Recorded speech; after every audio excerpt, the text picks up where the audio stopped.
Insurance company is the one who pays for the treatment of the patient. True. So you have so many different stakeholders in a healthcare environment.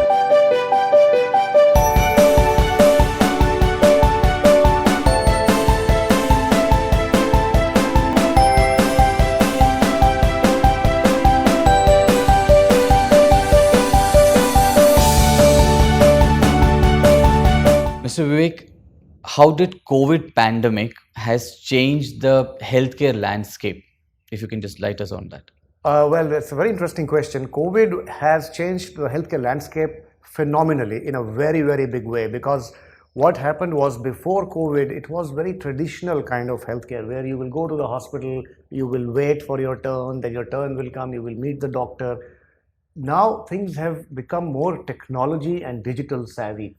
Not only in healthcare, but as we see everywhere, even for groceries, now we are ordering online and everything, right? So even healthcare, the technology adoption has become very fast after pandemic. People are now booking appointments online.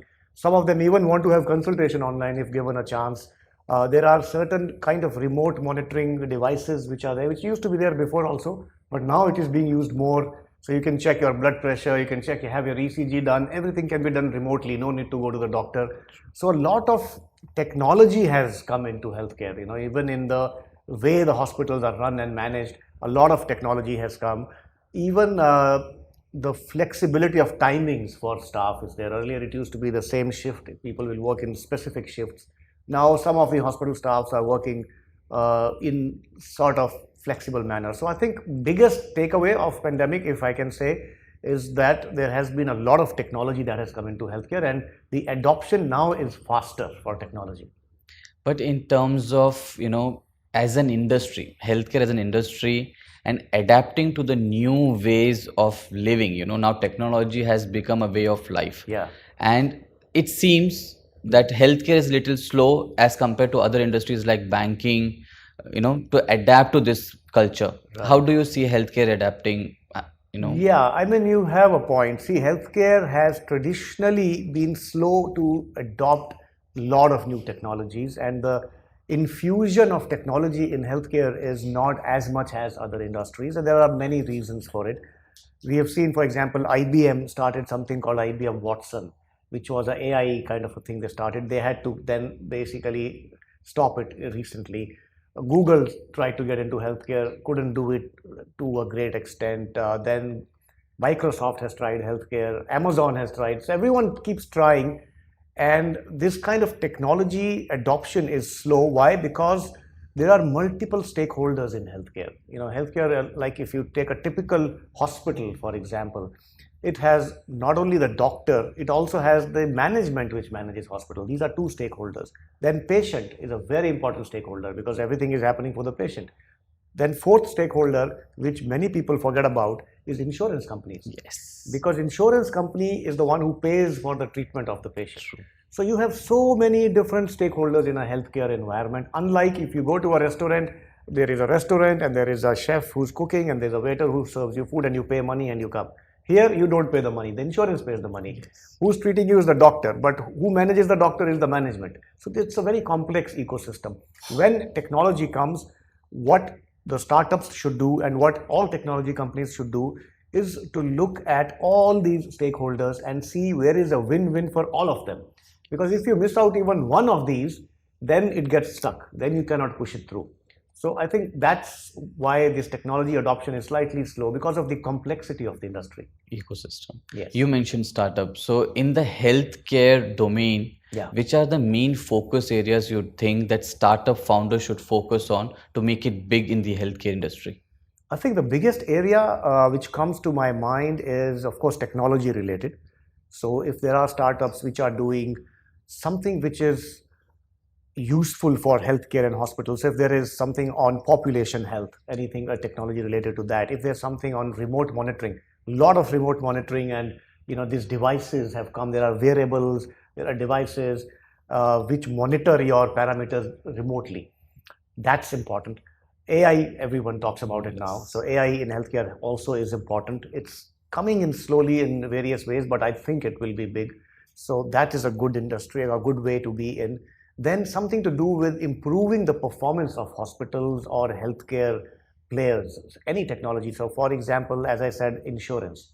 Now, if there is something which can help a hospital vis-a-vis its business with insurance, it's a B2B thing. Yeah. But if there's a technology which makes it more efficient for hospitals to deal with insurance or for insurance to deal with hospitals, if there are customized CRM programs, which is customer relationship management programs only for healthcare, because now we have generic platforms which we adapt them to healthcare, but there is very few only healthcare kind of CRM platforms. Even that can be very useful.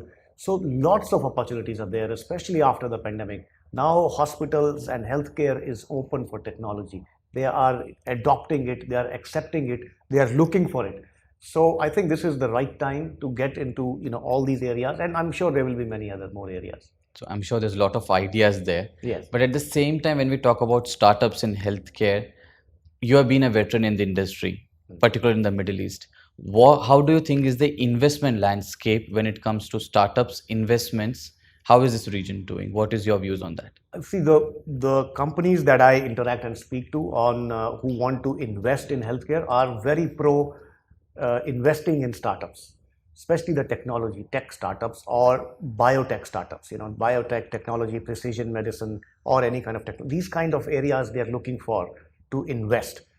The only thing which sometimes happens is they need a proof of concept, because we are entrepreneurs are always very motivated about their idea. They're very excited. But what an investor looks for is a proof of concept. It looks for some success. Have you been able to monetize it a little bit? If that is happening, then it becomes easy to get any kind of funding. So I think, yes, the investors are looking to invest, but at the same time, they're looking for some proof of concept, some initial success, and then they are ready to put in money. I'm sure it's a lot of people investing in healthcare now. So there's a lot of concept, Yes. a lot of scope, Yes. and opportunities there. A lot of interest in not only the large companies, there are even individual investors or family offices who are looking at opportunities, evaluating opportunities, and they all want to somehow, and this is always an evergreen space, healthcare and education generally, as Yes. investors, most of these investors are very pro healthcare and education. So it is a good space to be in. As compared to the global scenario, the healthcare system, one of my friend was recently in India, and then it went to UK as well, but they were praising the healthcare system in UAE like anything. They said, one of the reason that we should settle down in UAE is the healthcare ecosystem here. Yes. What is your view on that, the healthcare in UAE as compared to the global standards and industry? Healthcare in UAE is very interesting. It is good, and it is very interesting in certain aspects. So, for example, UAE is a very young population country. Like expats are there, and then expats are there. All of them are working. So most of the population is in their 20s, 30s, and 40s. When we get old and retire, we go back to home country. So the kind of healthcare for that population is really good in UAE, because that's what hospitals do. There are sports injuries, for example. There is rehab. There is maternity, mother and child. So those kind of care is done in a big chunk here, and it's a floating population. So a certain percentage of population goes out every year, and a new population, new family, or new people come in. So for that age group, I think it is really good, and it is. I think UAE also has the highest. I may be wrong, but they have the highest JCI or highest accredited hospitals who have international standard accreditation, and it because it's mandatory by the regulators. One of the things which we want to really talk about when we talk about UAE healthcare is the regulatory environment, which I think is phenomenal, is very pro-patient and pro-healthcare stakeholders. We have seen a shining example during the pandemic. This was a country which was an example, I think, for a lot of countries in the world, how the pandemic was managed, how there were field hospitals set up, how even the hotels were turned into, for moderate and mild cases, they were into staying facilities for those patients, how the private sector and the government sector got together and the regulators got together to manage. So I think from that perspective, it's a great place to be for anyone who wants to stay here and live here, and also for anyone who wants to invest into healthcare and want to be part of this healthcare ecosystem. To add to it, in terms of the preventive healthcare, before getting into hospital for medication, how is that particular aspect of healthcare industry you think is developing in this market? It is developing. See, there is many people may not know, but there is a mandate by the regulators to have, for the insurance companies to have some sort of wellness and preventive programs to be run as part of their company. So there are a lot of these large insurance companies. They have a lot of wellness and preventive programs running already. There are hospitals which focus on this. There are certain insurance policies which are a certain level, the high-end policies, they have preventive health checkup covered in the policy itself. So people can get a health checkup done once a year up to a certain amount of limit. So that's also there. So there's a lot of focus on preventive and wellness, because eventually, if the population is healthy and if the focus is on preventive healthcare, then the cost of healthcare comes down for everyone.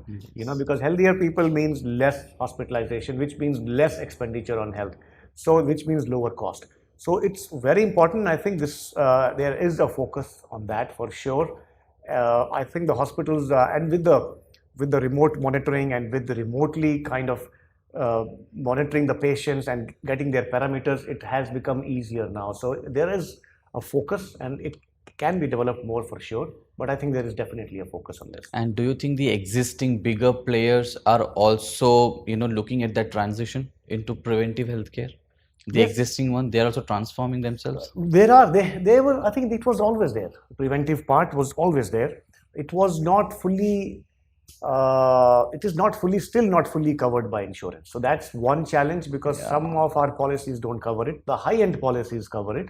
The middle and lower end policies do not. So that is why people sometimes don't want to spend money, and they want to just, if it happens, then I will go. If something happens to me, then I will go.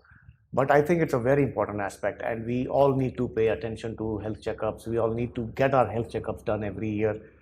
Mine is still pending for this year, so but I'm going to get it done soon. So we all should focus on that, and it is very important to have, as they say, prevention is better than cure. Okay. So prevention is very, very important, and hospitals are focusing on it as well. There are a lot of insurance companies have started doing, because what they've realized is that if you don't do preventive and if you don't do wellness, then people tend to fall sick. If they tend to fall sick, then insurance has to pay money for their treatment. So they want to focus on keeping them healthy, so that they don't go to the hospital, so that they don't have to pay for the treatment. So complex, but a very opportune and lots of possibilities in the healthcare ecosystem. Yes. Always there. It's really complex, but there is definitely huge amount of opportunity.